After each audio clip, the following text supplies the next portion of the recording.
Bonjour chers partenaires, bienvenue à Digital RH Pay, votre espace d'experts SIRH qui vous accompagne dans vos projets de transformation digitale.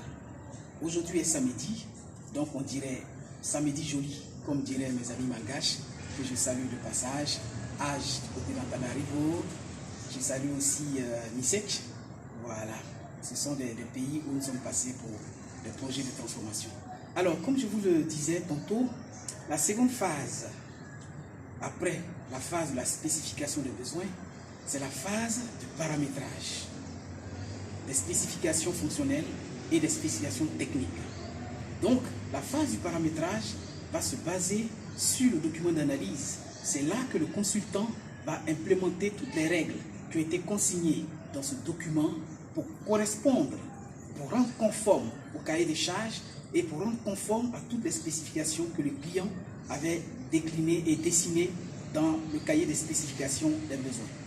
Donc, après cette phase, lorsque le consultant ayant terminé son travail, il va le faire sur un environnement test. Et dès qu'il aura fini, il va faire ce qu'on appelle la recette. Donc, il va remettre au client le fruit de ses travaux pour que le client puisse tester la conformité de son travail avec les spécifications fonctionnelles et techniques. Donc, c'est la phase de la recette. Le client va recevoir le travail que le consultant a fait. Donc, c'est pour lui l'occasion de tester la performance du paramétrage en conformité avec tous les travaux qui ont été réalisés et en conformité avec le cahier de spécification des besoins. Donc, dans cette phase, le client va tester parce qu'il peut arriver qu'il y ait des ratés, qu'il y ait des choses qui doivent s'ajuster, des règles qui n'ont pas été bien comprises. Donc, la phase test, c'est l'occasion de tester les fonctionnalités, de tester les spécifications qui ont été données. Donc, dans cette phase de test, en général, soit on forme le client pour que lui-même prenne la main pour pouvoir tester l'application qui lui a été livrée à cette phase de recette.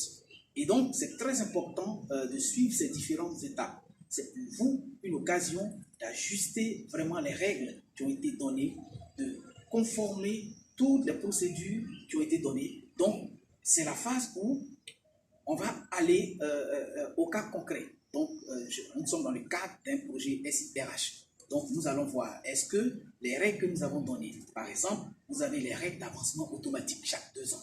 Donc, on va se mettre en situation réelle pour voir, est-ce que si on crée un employé et qu'on lui donne une ancienneté de 2 ans, est-ce que l'application peut le faire avancer de façon automatique? Donc, vous voyez, c'est très important, cette phase de test pour aboutir à la recette.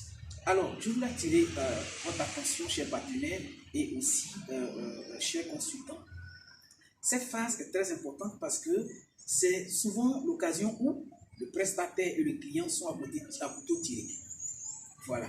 C'est vrai que c'est tout à fait raisonnable que chacun tire le drap de son côté parce que le client veut s'assurer que ce qu'il a demandé a été fait, donc le prestataire il a un certain nombre de budget, le nombre de jours à respecter pour ne pas être en porte-à-faux avec le contrat qui a été signé, parce que bien souvent dans les clauses de contrat, il y a des pénalités.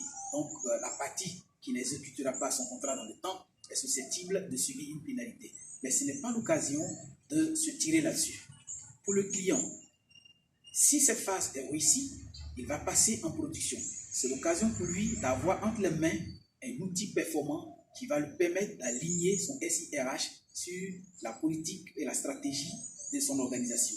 Pour le prestataire, c'est une occasion aussi de recevoir un bon de bonne exécution qui lui permettra aussi de se vendre dans d'autres entreprises.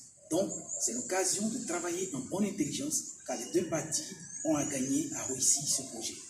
Merci pour votre attention et à une autre étape où nous allons voir le passage en production de go live. Mais avant, nous verrons la conduite du changement parce que voici une étape aussi qui fait basculer souvent les projets. Je vous remercie.